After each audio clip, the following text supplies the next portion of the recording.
குடிச்சிட்டு கொடுத்துருக்கு. ஆமா ஆமா. ஆண்டவன்டா 60 பொருள் இருக்கு. சரி. அவ வீட்டுல ஆமா கட்ல இருக்கு. ஆமா புடிச்சு ஆட்ட ஒரு தொட்டிலன்னு வருத்தப்படுறா. ஏன் தொட்டில வாங்க வேண்டியதானே? ஆமா தொட்டில் கிடக்கு. வீட்டுக்காரவே படுக்க சொன்னா படுக்க மாட்டேங்கிறான். ஏல வீட்டுக்காரத்துக்கு போட்டா கிழிஞ்சிருஞ்சாலே. அது வீட்டுக்காருக்கு இல்ல. நம்மட்ட ஒரு குழந்தை செல்வம் இல்லையே. புள்ள இருந்து அடிச்சுக்கோ. பெருமையா கெட்டி போட்டு ஆட்டுவா. ஆமா ஆமா நமக்கு அப்படியே பட்ட ஒரு குழந்தை இல்ல அல்லவா? புள்ள இல்லல்ல. சரி. அவ எண்ணத்தை போட்டு ஆட்டுவா. முடியுமா? நல்லதுக்கு காலம் இது கிடையாது. சரி.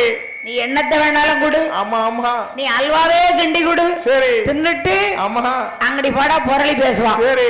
இப்ப அப்படித்தான் நடக்கு. ஆமா விக்க விக்க கொடுத்தாலும் கக்க கக்க யாரு யாருன்னு கேட்கத்தான் செய்வான். ஆமா நீங்க நடத்துக்கிட்டது அப்படி. சரி.